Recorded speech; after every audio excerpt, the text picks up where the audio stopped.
nagtitipon upang pagsaluhan ang kaligtasan, handog ng Diyos sa tanan. Sa panahon higang ang lupa, sa panahon ng ani sagana, sa panahon ng digmaan at kaguluhan, sa panahon ng kapayapaan. Sa hapag ng Panginoon, buong bayan ngayo'y nagtitipon upang pagsaluhan ang kaligtasan, handog ng Diyos sa tanan. Ang mga dakila't dukha, ang banal at makasalanan, ang bulag at lumpo, ang api at sugatan, ang lahat ay inaanyayahan. Sa hapag ng Panginoon, buong bayan ngayo'y nagtitipon upang pagsaluhan ang kaligtasan, handog ng Diyos sa tanan. Sa aming pagdadalamhati, sa aming pagbibigay puri, ano pa mang pagtangis, apot pasakit, ang pangalan niya'y sinasambit. Sa hapag ng Panginoon, buong bayan ngayo'y nagtitipon upang pagsaluhan ang kaligtasan, handog ng Diyos sa tanan.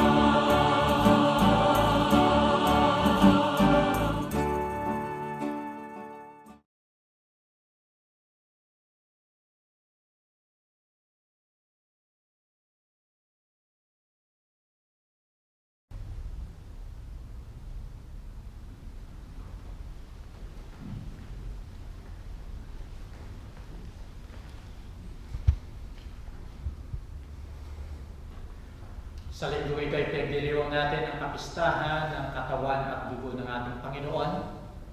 Ito ang ating tinatanggap sa banal na misa kung tayo ng komunyon, at ito ang tunay na katawan at dugo ng ating Panginoon.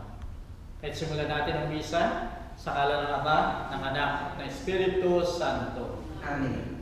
Ang biyaya natin, Panginoon Jesucristo, ang pag-ibig ng Diyos sa taliwanag ng Espiritu Santo ay sumayin lahat. At sumayo rin.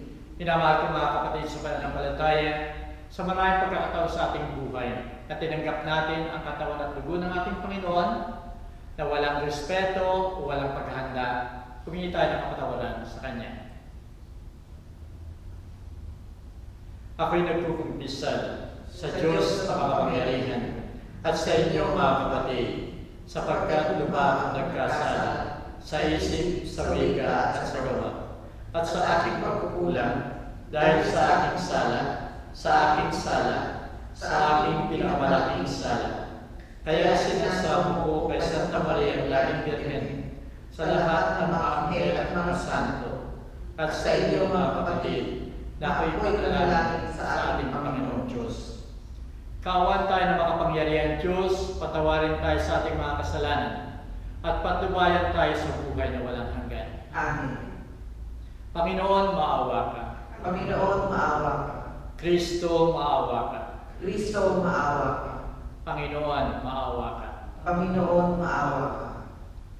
Luwalhati sa Diyos sa kaitaasan, At sa lupa'y kapayapaan sa mga taong may mabuting kalooban. Pinupuri ka namin, dinarangal ka namin, sinasamba ka namin, niluluwalhati ka namin, pinasasalamatan ka namin, dahil sa dakila mong kaluwalhatian. Panginoong Diyos, Hari ng langit, Diyos sa mga makapangyarihan sa lahat, Panginoong Jesucristo, bugtong na anak, Panginoong Diyos, Kordero ng Diyos, Anak ng Ama. Ikaw na nag-aalis ng mga kasalanan ng sanlibutan, maawa ka sa amin.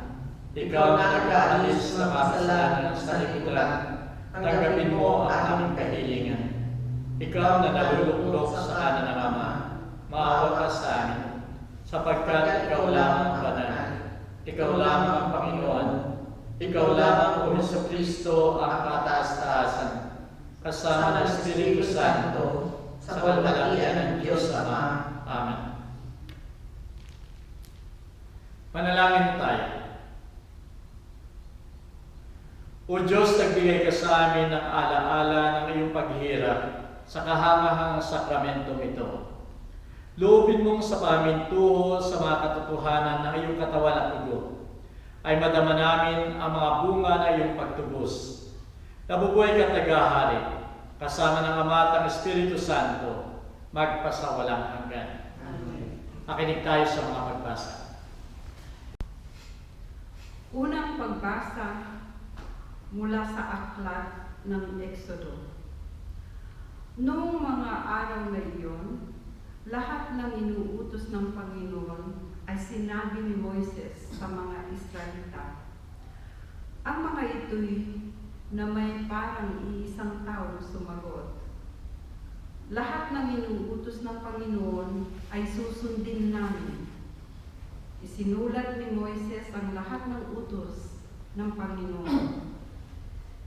Kinabukasan, maagang-maaga siyang nagtayo ng altar sa paanan ng bundok. Nagtayo rin siya ng 12 bato na kumakatawan sa 12 lipi ni Israel. Pagkatapos, inutusan niya ang ilang kabataang lalaki na magdala sa altar ng mga handog na susunodin. Sila rin ang inutusan niyang pumatay ng mga hayop na gagamiting handog sa pakikipagtipan sa Panginoon. Ang kalahati ng dugo na pinatay na hayop ay nilagay nila sa malalaking magok at ang kalahati binuhos nila sa altar. Kinuha nila ang aklat ng tipan at binasa ng malakas. Sabay-sabay namang tumugon ang mga Israelita. Susundin namin ang lahat ng utos ng Panginoon. Pagkatapos, kinuha ni Moises ang mga mangkok na dugo at binasikan ang mga tao.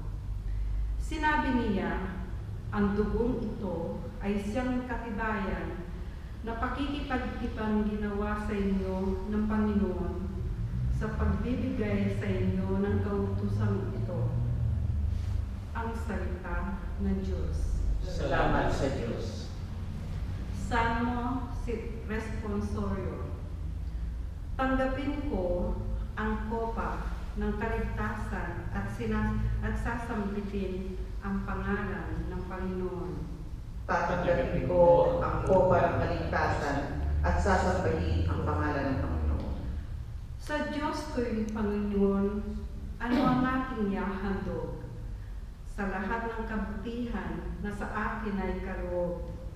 Ang handog ko sa dambana ay inumin na masarap bilang aking pagkikilala sa ginawang pagliligtas.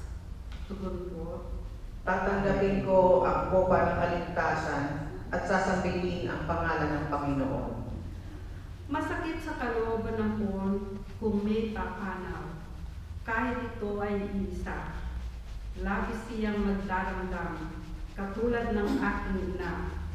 Maglilingkod akong lubos, yamang ako'y iniligtas, kinalinga at tinubos. Tagun ko, Tatanggapin ko ang kopa ng kaligtasan at sasambihin ang pangalan ng Panginoon.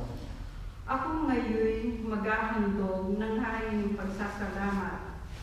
Ang handog kong panalangin, sa iyo ko'y ilalaga. Sa templo sa Jerusalem ay doon ko'y ibibigay. Ang anumang pangako kong sa iyo ay binitiwan. Tugon ko, Tatanggapin ko ang kopa ng kaligtasan at sasambihin ang pangalan ng Panginoon. Mga kapatid, dumating na si Kristo, ang dakilang saserdote ng bagong tipan. Siya'y naglilingkod doon sa sambahang lalong dakila at walang katulad. Hindi ginawa ng tao alalaong bagay wala sa sanlibutan ito. Minsan lamang pumasok si Kristo sa dakong kabanal-banalan at iyo'y sapat na. Hindi dugo ng mga kambing at bisirong baka ang kanyang dalang handog, kundi ang sariling dugo na kapagpapatawad ng mga kasalanan natin. Ang dugo ng mga kambing at mga toro at ang abo ng dumalagong baka ay iwiniwisik sa mga taong itinuturing na marumi. Sa gayon, sila'y nagiging malinis ayon sa kautusan. Ngunit, higit na di hamak ang magagawa ng dugo ni Kristo. Sa pamamagitan ng walang hanggang espiritu, ay inialay niya sa Diyos ang kanyang sarili na walang kapintasan. Ang kanyang dugo ang lumilinis sa ating puso't isip upang talikdanan natin ang mga gawang walang kabuluhan at paglingkuran ang Diyos na buhay. Ang salita ng Diyos. Salamat sa Diyos.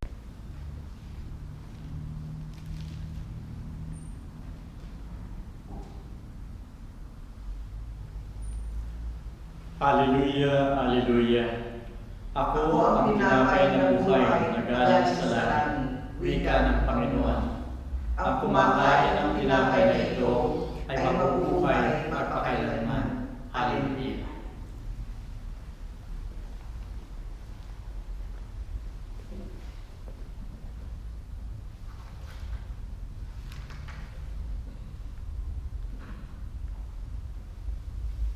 Sumayin niyo ang Panginoon. At sumainyo rin. Ang pagbasa sa Banal Ebanghelyo ayon kay Marcos. Luwalhati sa iyo, O Panginoon. Nung unang araw ng mga asimo, panahon ng paghahain ng Paskwa, sinabi kay Jesus ng kanyang mga alagad, "Saan mo ibig kaming pumaroon upang ipaghanda ka ng makakanan mo ng Paskwa?" Inutusan niya ang dalawa sa kanyang mga alagad na ganito ang sinabi, "Pumaroon kayo sa lungsod at masasalubong ninyo ang isang tao na may dalang isang bangang tubig. Sundan ninyo siya. At saan man siya pumasok, ay sabihin ninyo sa may-ari ng bahay, ipinasasabi ng guro, nasaan ang silid na makakanan ko ng Paskwa sa piling ng aking mga alagad? At ituturo niya sa inyo ang isang malaking silid sa itaas na nakaayos na at handa na. Doon ay ihanda ninyo ang ating mga gagamitin." Yumaon nga mga alagad, at pagdating sa lungsod ay natagpuan ang lahat ng sinabi ni Jesus sa kanila at inihanda nila ang Paskwa. At samantalang kumakain sila, kinuha ni Jesus ang tinapay, binasbasan, hinati, at ibinigay sa kanila na ang sabi, "Kunin ninyo ito. Ito ang aking katawan." Pagkatapos kinuha niya ang kalis, nagpasalamat at iniabot sa kanila, "Ito ang aking dugo, ang dugo ng tipan na nabubuhos dahil sa marami. Tunay kong sinasabi sa inyo na hindi na ako iinom kailanman ng bunga ng ubas hanggang sa araw na iinom ako ng panibagong alak sa kaharian ng Diyos." Pagkaawit ng mga salmo, nagtungo sila sa bundok ng mga olibo. Ang salita ng Diyos. Purihin ka, O Kristo. Minamahal ko mga kapatid sa pananampalataya, bago mag-COVID-19, walang tigil ang pagpunta o gumagawa ng pilgrimage ang mga tao sa iba't ibang lugar. At karamihan ng una lang pinupuntahan niyo yung Holy Land. Actually, twice na ako nakapunta sa Holy Land para sa aking pilgrimage. Samahan yung ibang mga Pilipino na community na nagpipilgrimage. May mga courses na ibinibigay sa Holy Land. At ito ay upang tingnan, pag-aralan yung mga lugar kung saan pumunta, nanatili, nanirahan ang ating Panginoon. Mayroong isang American na pare na nag-tour sa Holy Land. Ang kanyang purpose, pag-aralan yung mga lugar kung saan nanirahan ang ating Panginoon. Kung saan siya lumaki, kung saan siya nagbigay ng mga teachings niya, yung mga iba't ibang pangyayari sa buhay ng ating Panginoon, hanggang sa kanyang paghihirap, kung saan siya namatay, kung saan siya inilibing, at kung saan siya nakita umuling na buhay. Doon sa kanyang pananatili sa Holy Land, nagpapalipat-lipat siya ng lugar. At nagkaroon siya ng isang kaibigan na bata na anak ng isang pastol, isang shepherd, na ang pangalan ay Joseph. Si Joseph na nagsiserve sa kanya sa mga masses niya everyday. At kung minsan nagtuturo sa kanya yung mga mahirap banggitin na mga words, Arabic words. Nang siya ay muling lilipat sa isang part ng Holy Land, at iiwanan niya si Joseph doon sa kanyang pastulan. Ang sabi niya kay Joseph, alam mo Joseph, hindi lahat ng kabataan ay nagkaroon ng privilege na manirahan kung saan nanirahan ang ating Panginoon. Hindi mo ba alam na dito nanirahan ang anak ng Diyos? Na sa mga daan na ito, dito lumakad ang anak ng Diyos. At yung hangin na ating hinihinga ay saring hangin na hininga ng ating Panginoon. Hindi ba ito nakakatulong upang higit mong mahalin ang ating Panginoon? Pero sa pagtataka ng pare, si Frank Ramsberger, ang sagot ni Joseph sa kanya, hindi na kailangan, Father. Hindi na kailangan para pumunta dito sa Holy Land ang mga tao para higit nilang mahalin ang ating Panginoon. Sapagkat ang lahat ng lugar sa mundo ay Holy Land, naroroon ang ating Panginoon. Minamahal kong mga kapatid sa pananampalataya, yung sagot ni Joseph ay makikita natin, pwede natin i-relate sa kapistahan na pinagdiriwang natin sa linggo ito. Ang kapistahan ng katawan at dugo ng ating Panginoon. Ano ba itong kapistahan ito? Ang kapistahan ito ay nagpapatunay o pinaniniwalaan natin isang dogma ng simbahan na bago sa pagsimula ng misa, yung tinapay na iniaalay ay isang tinapay at alak na naririto sa altar na ito. Subalit pagkatapos ng pagbabasbas ng pare sa consecration, yung tinapay na yun ay nagiging katawan mismo ng ating Panginoon. Yung alak na binasbasan ay nagiging dugo mismo ng ating Panginoon. Yung real presence ng ating Panginoon ay naroon. At yun ang tinatanggap natin sa komunyon, ang tunay na katawan at dugo ng ating Panginoon. Para kayo bigyan ng background ng kapistahan ito, noong 13th century sa Belgium, mayroong isang Mother Sister Juliana. She was tormented because of the request ng ating Panginoon. Laging may apparition siya ng ating Panginoon. Laging nagpapakita sa kanya ang ating Panginoon na nagsasabi, nais ko na magkaroon ng kapistahan sa katawan at dugo, sa aking katawan at dugo. At ito'y laging naroon sa apparition na yon ni Sister Juliana. Kaya pinilit niya, nag-request siya simbahan para magkaroon ng kapistahan ito. Kaya noong 1246, nagsimula ang kapistahan ito ng katawan at dugo ng ating Panginoon sa Belgium. Subalit sa Belgium lang. Nang maging Santo Papa si Pope Urban IV, nakita niya at nabalitaan niya. Yung experience ng isang pare. Yung experience ng isang pare na nagmimisa siya, pero yung paring yun ay may doubt. Hindi halos niya paniwalaan na yung ginagawa niya sa altar, sa pagmimisa sa altar, na binabasbasan niya yung katawan, yung tinapay at alak ay nagiging katawan at dugo ng ating Panginoon. Sa kanyang sarili ay hindi niya ma-accept. Hindi niya lubos sa paniwalaan. Hanggang one time sa kanyang pagmimisa, nang itinataas niya yung tinapay, pagkatapos ng pagbabasbas niya, mayroong tumutulong dugo na nanggagaling doon sa tinapay na yon. At doon nagsimula ang tunay na pananampalataya at paniniwala ng pare na yon. Nang mapakinig ni Pope Urban IV yung experience ng pareng yon. Ang sabi niya, the more na dapat natin i-celebrate ang kapistahan ito, at hindi lamang sa Belgium, kundi sa buong mundo ay dapat i-celebrate ang kapistahan ng katawan at dugo ng ating Panginoon. Minamahal ko mga kapatid, sa banal na ebanghelyo ay napakaliwanag.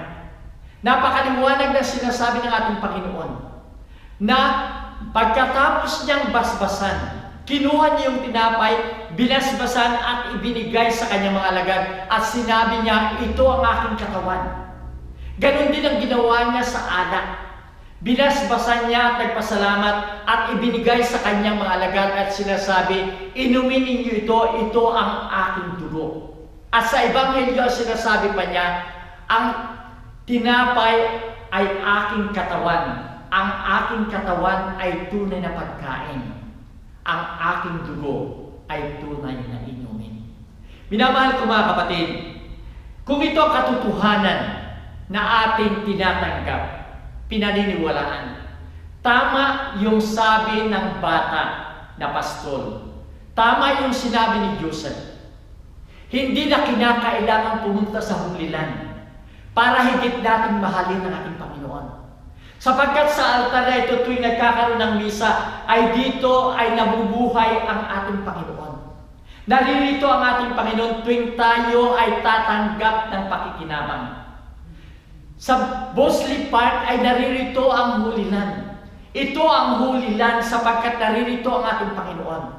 Kung saan man kayo naroon, nakikisama sa misa, iyon ang hulilan. At kung kayo ay tumatanggap ng katawan at dugo, nakikiisa ang ating Panginoon sa inyong buhay, naroon kayo sa hulilan na yon sapagkat naroon ang ating Panginoon.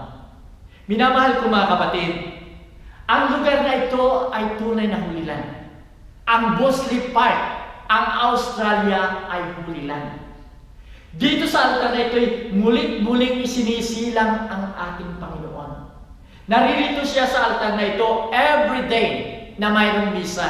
Sa lahat ng misa sa buong mundo ay naroon ang ating Panginoon.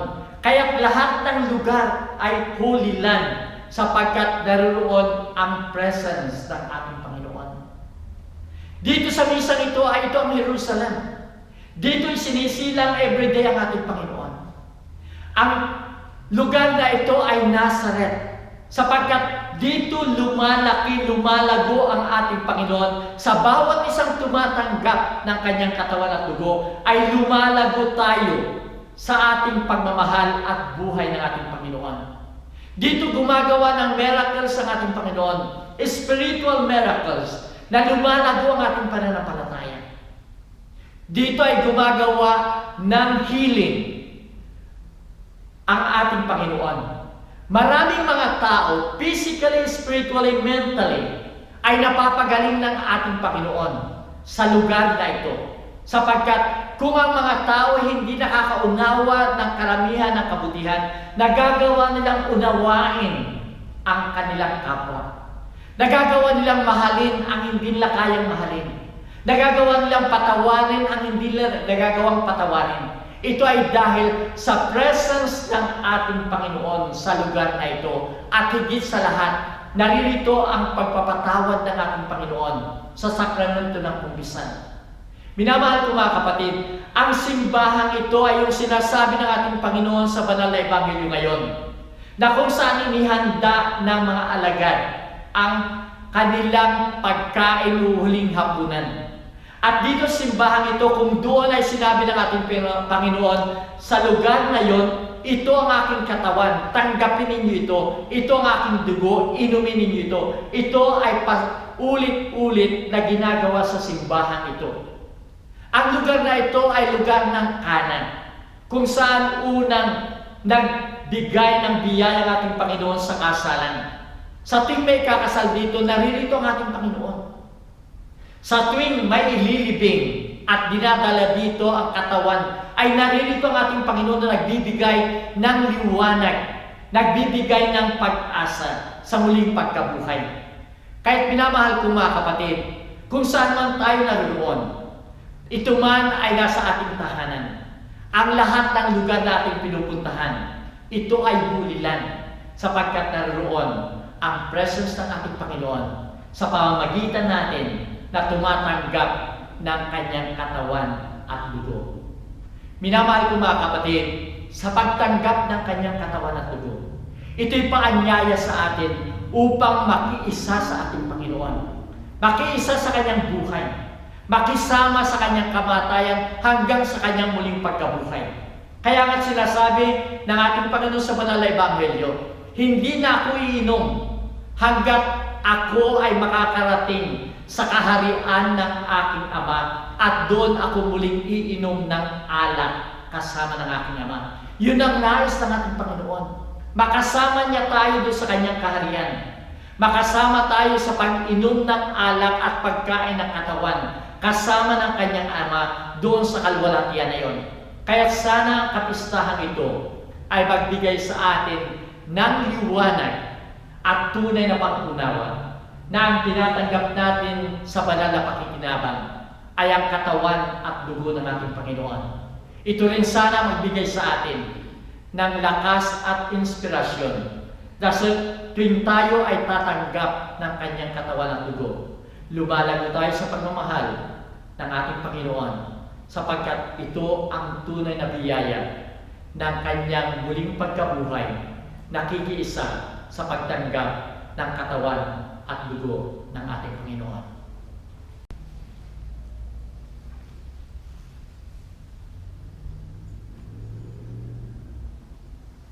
Bilang pakikiisa sa kapistahan ito, ipahayag natin ang ating pananampalataya. Sumasampalataya ako sa Diyos sa makapangyarihan sa lahat, na may gawa ng langit at lupa. Sumasampalataya naman ako kay Jesucristo, isang anak ng Diyos, Panginoon nating lahat. Nagkatawag tao siya, dalang ng Espiritu Santo.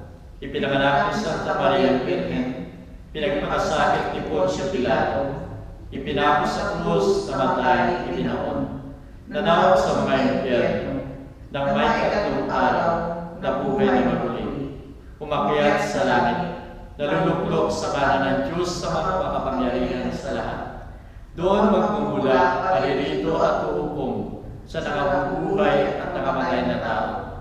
Sumasampalataya naman ako sa Diyos Espiritu Santo, Santa Iglesia Katolika, sa kasamahan ng mga santo, sa kawawalan ng mga kasalanan, mabubuhay na maguli ang nakamatay na tao, at may buhay na walang hanggan. Amen. Panalangin ng bayan. Manalangin tayo sa Panginoong Jesucristo upang ang pagdiriwang ng banal na Eucharistia ay maging tunay na tanda ng pagkakaisa, ng pagkakapatiran at pagbabahaginan. Sagutin natin ang bawat panalangin. Panginoon, pagbuklurin mo kami sa iyong pag-ibig. Panginoon, pagbuklurin mo kami sa iyong pag-ibig. Para sa ating Santo Papa Francisco, mga obispo, mga pari at mga diakono, naway maging tunay silang katawan ni Kristo na handang ihandog ang sariling katawan para sa iba. Manalangin tayo. Panginoon, pagbuklurin mo kami sa iyong pag-ibig. Para sa lahat ng mga Kristiyano, naway magkaisa ang lahat upang maging isang komunidad na may pagmamalasakit sa bawat isa, lalo na ngayong panahon ng pandemya. Manalangin tayo. Panginoon, pagbuklurin mo kami sa iyong pag-ibig. para sa mga pinuno ng ating gobyerno. Naway taos-puso sila maglingkod at maging mga tanda ng presensya ng Diyos sa kanilang mga programa para masugpo ang COVID-19.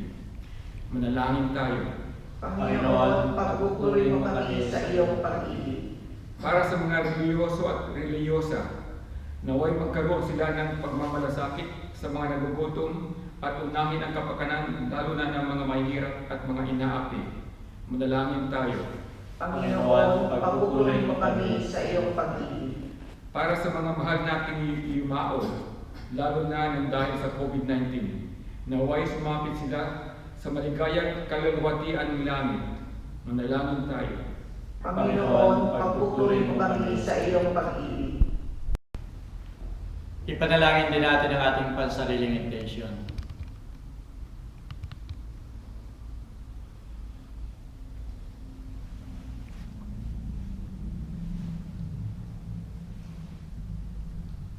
Diyos naming Ama, tinawag mo kami upang magkatipon-tipon sa Eukaristiyang ito. Nagpapasalamat kami sa kaloob mong sakramento ng aming kaligtasan. Tulungan mo kami sa buhay at kahulugan ng Eukaristiya. Hiniling namin ito sa pamagitan ni Kristo, aming Panginoon.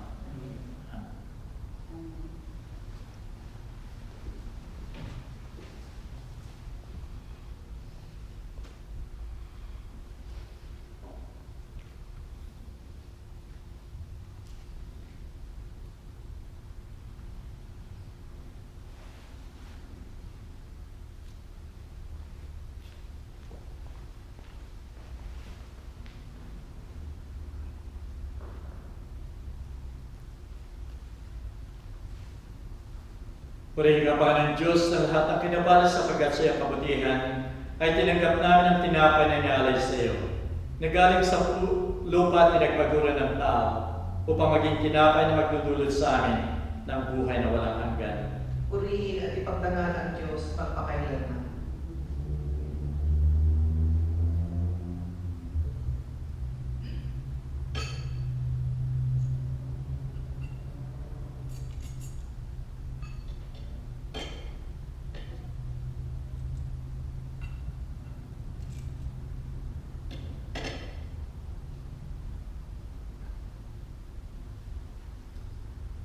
Purihin ka pa ng Diyos na lahat ng kinabal sa pagkatsayang kabutihan ay tinanggap namin ang alak na inialay sa iyo.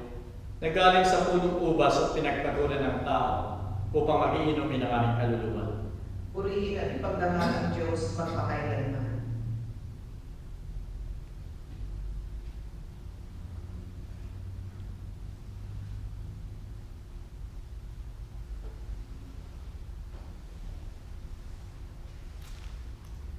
Manalangin kayo mga kapatid, upay ito ating sakripisyo maging kalugod-lugod sa Diyos sa mga makapangyarihan. Ang napinawa ng Panginoon itong sakripisyo sa iyong mga kamay, sa kapurihan niya at karangalan, sa ating gagagaling at ng buo niyang iglesyang banal.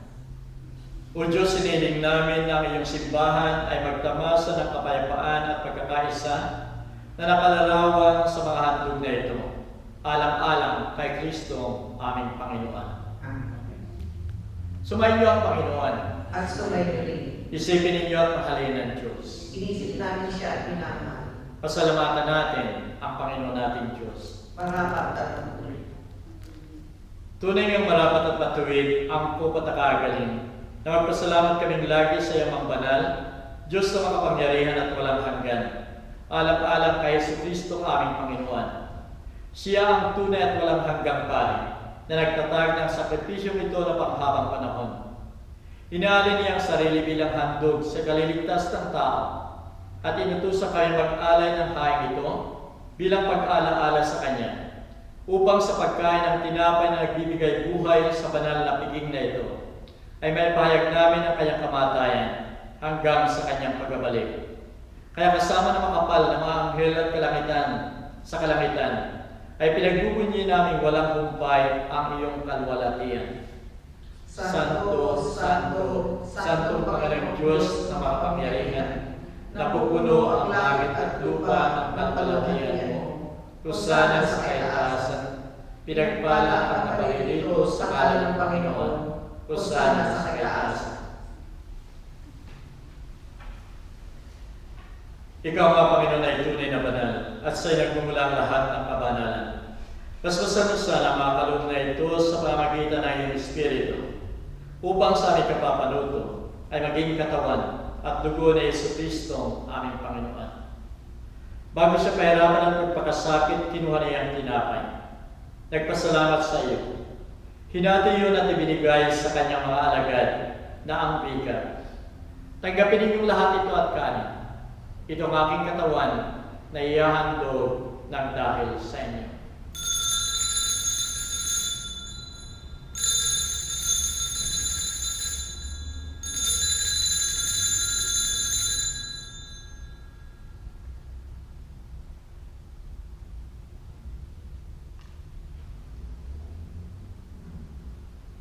Kaya hindi naman pagkatapos ng hapunan, kinuha niya ang kalis. Muling nagpasalamat sa iyo at ibinigay yon sa kanyang mga alagad na ang bika. Tanggapin ninyong lahat ito at inumin. Ito ang kalis ng aking dugo. Dugo ng bago at walang hanggang tipan. Na sa inyo sa lahat ay bubuhos sa kapagpapatawad ng mga kasalanan. Gawin ninyo ito bilang pag-alaala sa akin.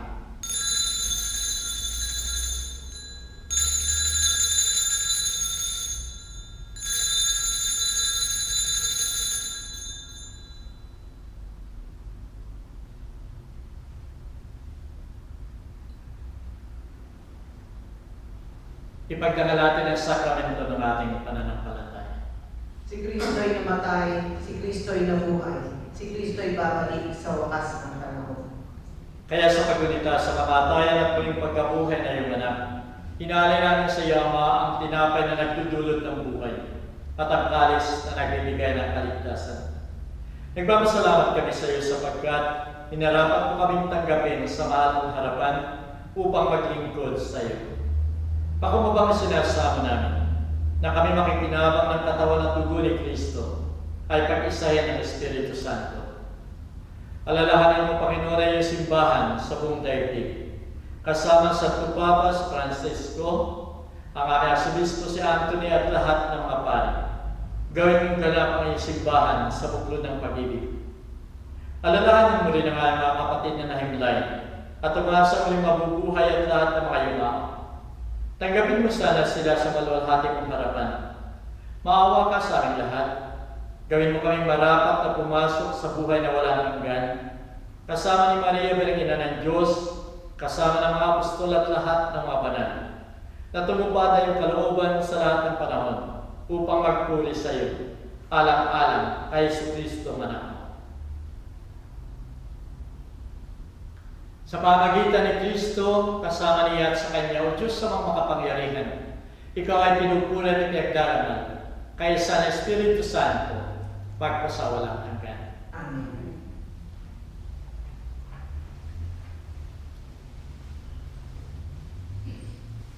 Tanda na makikisa natin sa ating Panginoon at sa ating kapwa, dasalin natin. Ama namin, sumasalangit ka, sambahin ang ngalan mo. Mapasa amin ang kaharian mo. Sundin ang loob mo dito sa lupa para lang sa langit. Bigyan mo kami ngayon ng aming kakanin sa araw-araw. At patawarin mo kami sa aming mga sala, para ng pagkapatawad namin sa nagkakasala sa amin. At huwag mo kami ipaintulot sa tukso, at iadya mo kami sa lahat ng masama. Hiniling namin ang Panginoon na iligtas mo kami sa lahat ng masama. Pagkalooban mo kami ng kapayapaan sa aming kapanahunan, upang sa tulong na iyong awa ay lagi kayo maligtas sa kasalanan at palayo sa lahat ng ligalig. Samantalang hinihintay namin ang masayang pagkabalik ni Jesucristo ang aming manunubos. Sapagkat sa iyo nagmumula ang kaharian, ang kapangyarihan at kalwalhatian, magpasawalang hanggan. O Panginoon Jesucristo, sinabi mo sa mga apostol, kapayapaan ang iniiwan ko sa inyo. Ipinagkakaloob ko sa inyo ang aking kapayapaan. Huwag mo sana'y sa alam-alam ang aming mga pagkakasala, kundi ang pananampalataya na iyong simbahan. Pagkalooban mo siya ng kapayapaan at pagkakaisa, ayon sa kasisiyan na iyong kalooban, nabubuhay ka tagahal, magpasawalang hanggan. Amen. Ang kapayapaan ng Panginoon ay laging sumainyo. At sumainyo rin. Magbigay tayo ng kapayapaan sa bawat isa.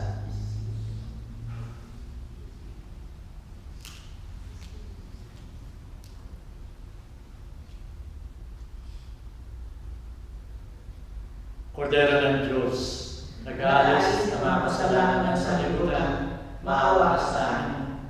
Kordero ng Diyos na nag-aalis ng mga kasalanan ng sanlibutan, maawa ka sa amin. Kordero ng Diyos na nag-aalis ng mga kasalanan ng sanlibutan, ipagkaloob mo sa amin ang kapayapaan.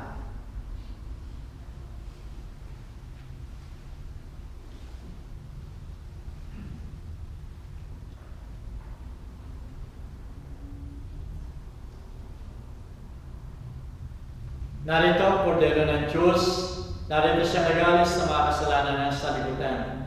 Mapapalit tayong tatanggap sa kanyang piling. Panginoon, hindi ako marapat-dapat na magpatuloy sa iyo sa aking katawan.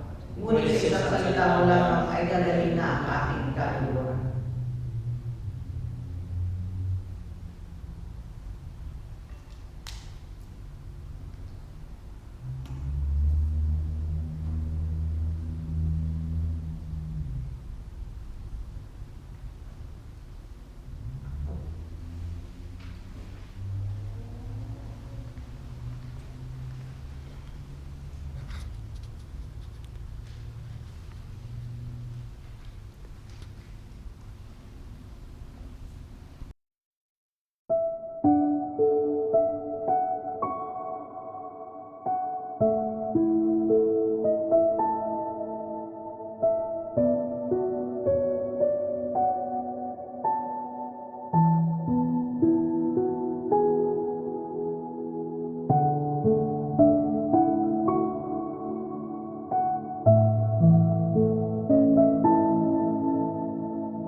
Basbasan ang buhay naming handog, naway matulad sa pag-aalay mo.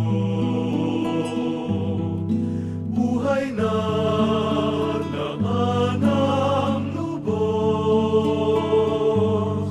sa mundo, sa pag-ibig ay kapos. Ikaw, Jesus, ang tinapay ng buhay binasbasan, di natin inialay. Buhay na ganap ang sa aming kaloob at pagsasalong walang hanggan. Marapatin sa kapwa maging tinapay, kagalakan sa nalulumbay, katarungan sa naaapi,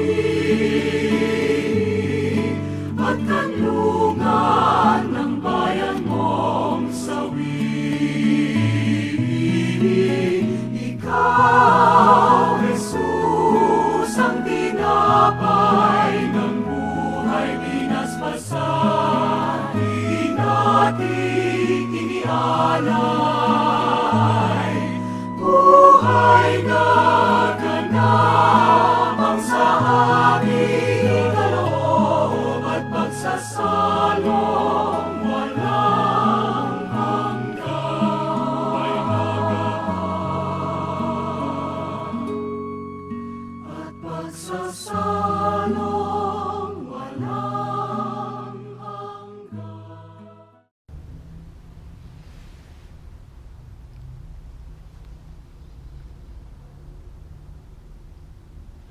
Manalangin tayo. O Panginoon, sa aming pagtanggap na iyong mahal na katawan at dugo, ay mapuspusan kami na iyong diwa at buhay, upang maging saksi kami ng iyong pag-ibig sa Diyos at sa kapwa. Nabubuhay katagahan, kasama ng Ama at ng Espiritu Santo, bagay sa walang hanggan. Nagpapasalamat ako sa pakikiisa ninyo sa misang ito, at sana lagi natin isipin, kasama natin ang ating Panginoon, tayo nasa hulilan at tayo nakikisa sa buhay ng ating Panginoon. Sumayin niyo ang Panginoon. At sumayin. Naway pagpalain kayo ng mga pangyarihan Diyos Ama, Anak at Espiritu Santo. Kumain tayo mapayapa, tapos na ang misa. Salamat sa Diyos.